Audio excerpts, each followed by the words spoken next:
كيف أسلم رجعنا كنا مجاكو النبي أمي مجاكو النبي أنا أمة في يوم ما أنت بكت تجيبوا النبي مجاكو النبي ما يقوم إذا النبي أسمي سيدا بيغان سيكون مجوبا بيا بيبي سيكون مجوبا بيا بيبي سيدا بيبي يدون أنا راشيرتنا أنا ربي رسولي أنا بقين نروي يرنا بنا قال إيه تمن كيف تدعو خسا عثماني سيكون تسوي يا بين كان النبي سيكون تسوي يوم قال يسير كدنيا زنبي همتون أتفهم بينا ما تنخيجتي أكملتي فوق يا ربا الرحمن ربا خيجت أتدو لملء نمني بيد خيجت نمني مجلس ربي خيجت دو أرجو تمدو يا مركو كمان يهديران أجيفة دبلتي دو بركة فهمتو دو أجرتي جالتمتو ربي بلتي جزاك عبدو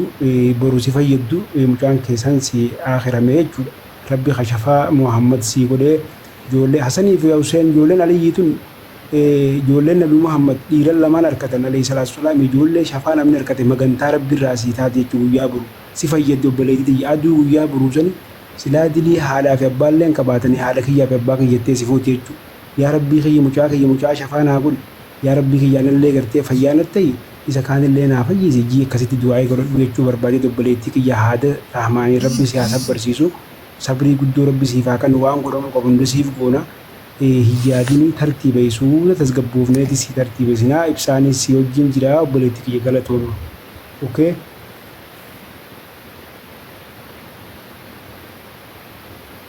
إبساس أكو ماما خيسان سيدو بساني تخيسان تبريسي يعني هاga namu toga dandeet si gargaara ibsaani dubbisa keessaanii amma galgala kanarraa ustaaza sana soo turree mana isaa keessatti fi mana mubaarakii achi turree irrafnee bakka nuti anu irrafnee osoo man taa'u jira namni hundi gartee sibira jira ibsaas akkuma achi kutsanitti haa dubbiftee itti haasoytu rabbi haa sabbarisu malee asii galtee maal fayyade yaa urjiitiyya.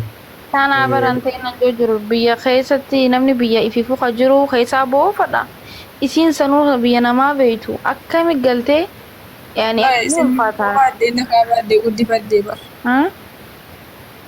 Durii san jechuudha armaataa caanee simintoo baadhee guddifadhee muukoo kana garuu rabbi watti reedhaa firaan adeemsise malee tun akka sanatti guddifataa jira adde aranatti nagaamu.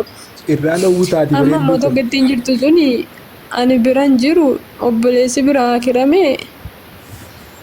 Yoon barsiisuu feetee obboleessa keenya maamma kana keessatti dhageeffadhu obboleettii kiyya obboleeyyan rabbii hedduudha obboleettii kiyya nama nagaa yoo ta'uu feete kun obboleessi keenya kun lafallee tartiiba waan hundaa ala sii mijeessa jedha anillee tartiiba asii keessa suma mijeessa ijoollee harargee sii fidee siin qaraasa ijoollee bikka gartee warra keenya keessa fidee ummaa kiyya bira fidee bikka mucaan keessatti qaroo siin deessee jechuudha garuu doo rabbii irraa dhowwuu hin dandeessu. Mucaan ammallee samiti bara mucaan ammallee waggaa ja'a xiqqaadha ammallee kan manaa ba'oo miti inni sun barga'een namni mucaa waggaa sagaliin baasee. Bareeduuti yaarratti yaadi gizeetti yaaddee sammuu keetis tasgabboofitee murteeffatte ibsaa keessaan barreessii fi injiru yoo ibsaan seeraan dubbannes na barreessi ibsaa ijoo wal qunnamsiisaa kan danda'u takkatti sanboodoo haga namnuutu waan qabuun si gargaaree injiru dhimmoota keessanii galuudhaaf mokkorta. Malee akkanuma lafaa kaatittis arraan hin galuu itti Suudi Arabiyaa keessa sanuu kan waraqaa hin qabne galuu ni dandeessaa hin dandeessu bara.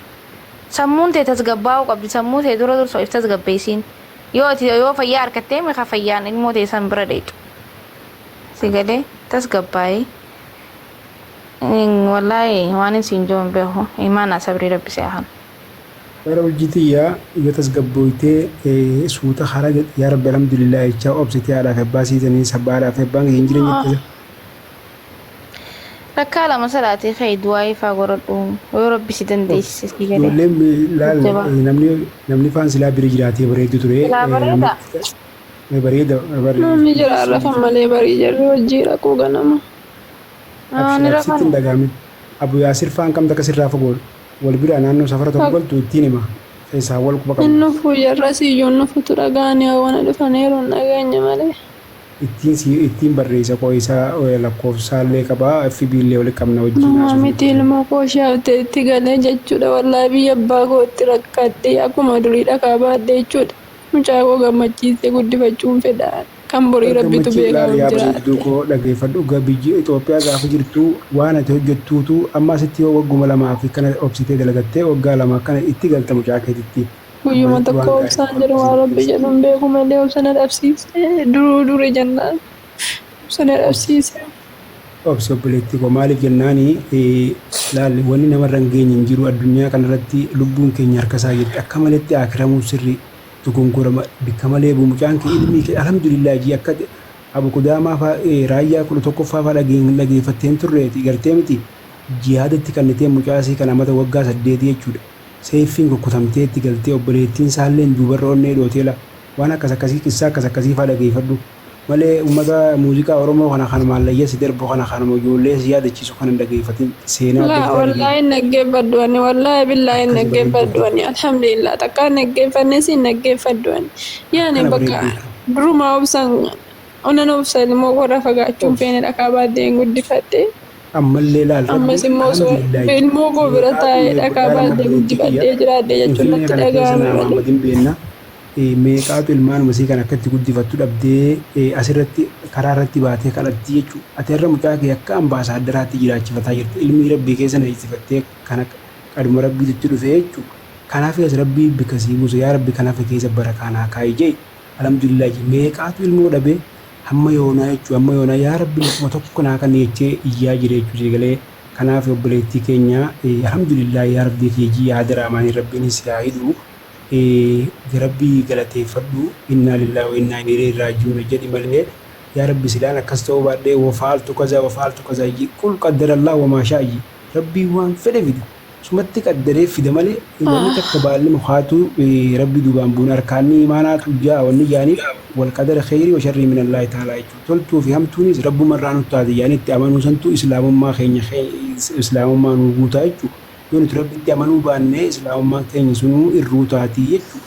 Saniif obboleettii kiyyaa rabbi siyaasa barsiisuu obsii aadaa raamanii rabbi siyaa hidhu ammoo kan mucaa kee qarqaaru kan si qarqaaru akka ati daddaftee bara xiqqaa keessatti hidha ibsaa abbaa jaalalaatti keessaanii qunnamtaanii urjiin keenya kunis qunnamsiistiin hanqasuunaa obsiisi jechuu barbaanneet obboleettii kiyya. Akka miidiyaa fa'aa kophaa keenya jirtu akkuma nama hojii jiruuti qaamumaan sibiilatti hin argamine malee bareedduu keenya inshaallah rabbi siyaasa barsiisuu kee. Irraa warra kaaniifis kan nagaruu dhiifamasi. Lachittuu eessan qachuutaalus saatosaalus bakkee dhaqamu jira biyya ormaatiif qabriin tokko maa.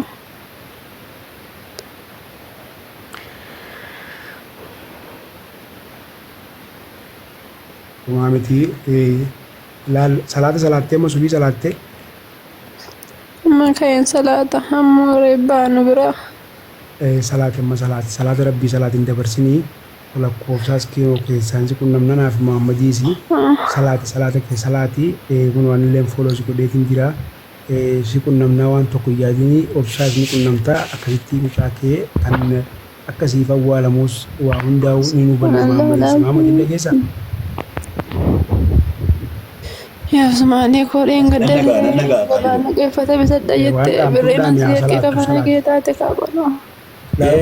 Kanuma dubbiin kanumatti jettee silaan maal ta'uu baaddeen jeeni suuraa isaatis firraa wanti godhii qadjee garaa kee hedduu rabbiirraan lattaati rabbi moggaan yoo rabbiin kaanoo fudhate rabbiin amma yoo obsati dhabde kaan fudhatee nama garsi gaaf tokko warri tokko biyya keenyatti warri sunii rabbiin rakkasii nama godhanii ijoollee dhiigaa gubee beera gabaa deemeetanii dooriin natti gabaabbatee dooriin bitadhaa birriinaa erginaan jennaan qidaamee irraa gabaa dhaquudhaafi.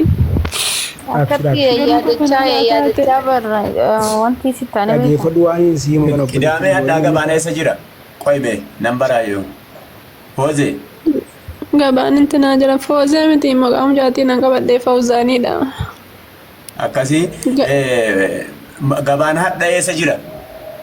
Maal jedhama yaa rabbii koo. Asandaaboodha? Asandaaboodha gabaan xinnaan hadhaa. Asandaaboo dhuma natti fakkaata.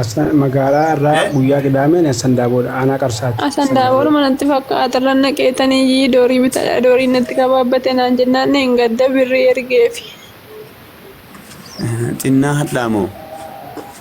Asandaabooni asandaaboo yoo ta'e aanaa Omoon Adda'ii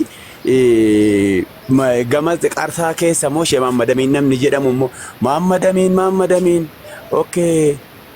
Shee Mahammad Amin Gibee garaajiidha. Shee Mahammad Amin kun reef qobatanii reef ilmoo tokko argatu. Garaajii maali jetteeti? Hucci maalii jedhamti hucci waan ta'e jedhamti nan irraan fadhe malee masgiida wayii jira jechuudha. Makiinaan kamtu yoo achi geenyaan hin beekaa safara jira jechuudha. Antinaa jira. Karaa Addis Ababaa deemurraa karaa Finfinnee deemurraa. Karaa Finfinnee deemurraa makiinaan achuma ga'ee dhaabata. Daandii sana irra chaanee waltatiyyuu kaambii chaanee waltaa jira. Kaambii sana keessa nama 300 ol jira jedhan. Kaambii mana jalaa bukkee masgiida sana bukkee. Jechuun daandiin suni daandii isa karaa Finfinnee deemurraa. Shee Naasir kan Gibeen garaajii jedhamtu. Garaajii jedhamtu kan kaambii sana kan jiraatu. Kaambii sana kan jiraatu. Kaambii faranjootaa warra karaa baasu. Naagalee.